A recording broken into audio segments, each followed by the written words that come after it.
grandmother used to always tell me that when you talk to your plants, to let them know they get your vibe and the leaves can feel it. It's just like when you're in a forest or something, the leaves can basically, they're alive. There's a root system up under the ground where they talk to each other. So when I come in and I try to talk to them, give them some inspiration and let them know that it's love that I'm trying to give them so they can give me love, because what you put into the earth is what you're going to get out. So I try to make sure that I'm giving positive vibes, encouragement, and because like I said, what you put in is what you give, is what you're going to get out, and I'm just trying to get the best harvest, and it usually works.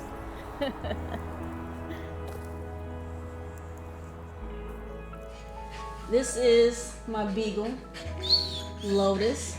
She's 9 in August. And this is Ziggy, my rescue Shih Tzu. They're pretty loud, so you'll probably hear them the whole time. Come on, let's go. Let's go. It was always an idea.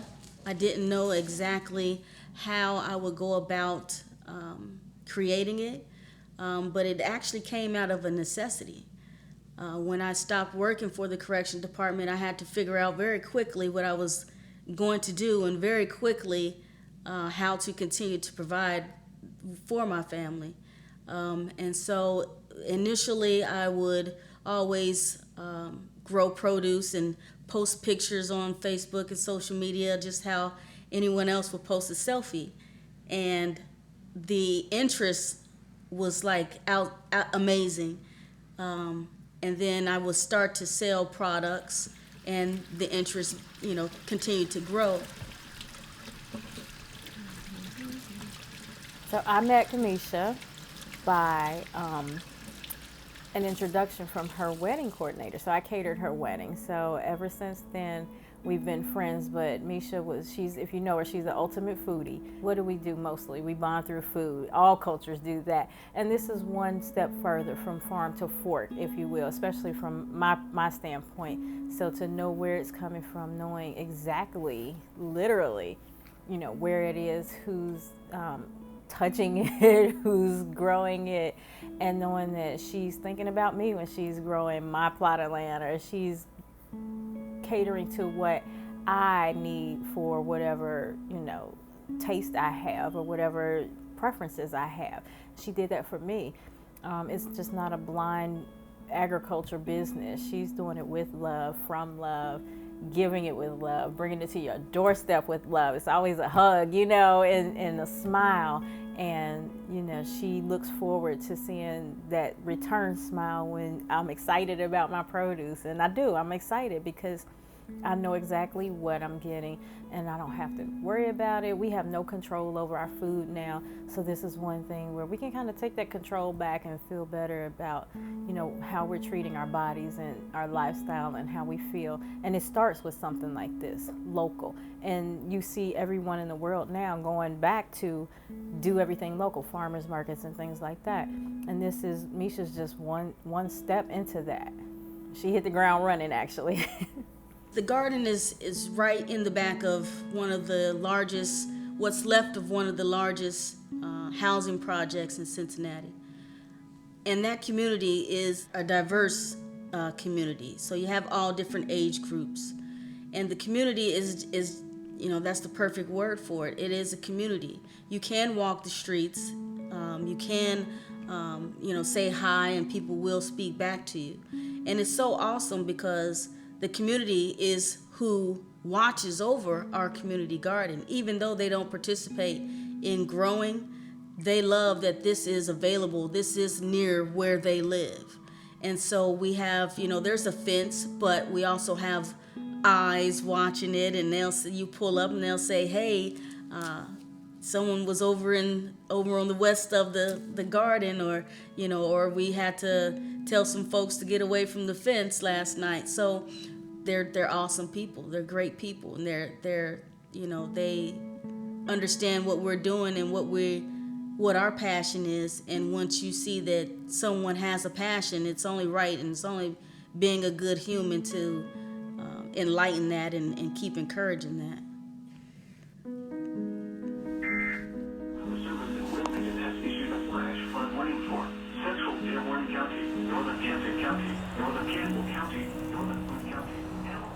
For the next few days, it's going to be raining, so I really have to be strategic when I'm going to get out here, because as you can see, I'm harvesting a lot, so I need to replenish my soil. I have to replenish my soil at least 3 days before I'm going to put something else in there. So I really got to pay attention to the weather, because with all the rain in the forecast, I got to kind of sneak in some time to get these things done. You know, coming out here with the rain hat, it's just things that have to be done, you know. My profession, as far as growing produce, affects my home life in a different way than most people's jobs affect their home life. Because when you think about working in a different business industry, usually would vacation at certain times of the year, and that just happens to be the time of year that I'm most productive, or I'm most unavailable to family life or family outings or excursions. So with that being said, I have to properly plan during the off seasons family life and vacation. So this is something that's new, and it's something that we have had to adapt to very suddenly. There was a shift in my social life to where I would be very social. I would go out to different things and party and stuff like that. But then it became a time where I guess I got serious.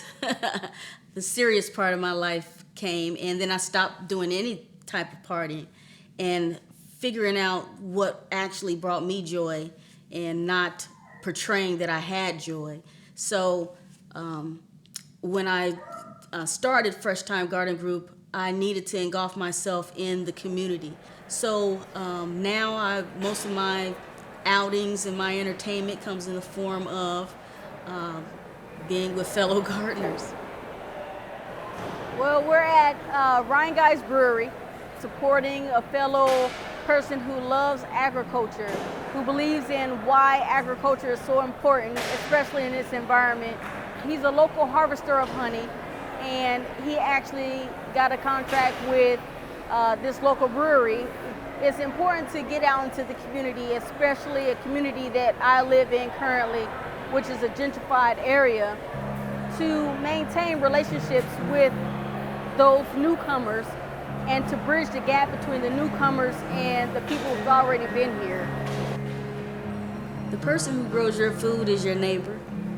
It's someone who you graduated high school with. It's someone who you take walks with. It's someone that you see and you speak to and they speak back. It's someone that is passionate about what they are doing. The person who grows your food is local. I am who grows your food, Fresh Time Garden Group.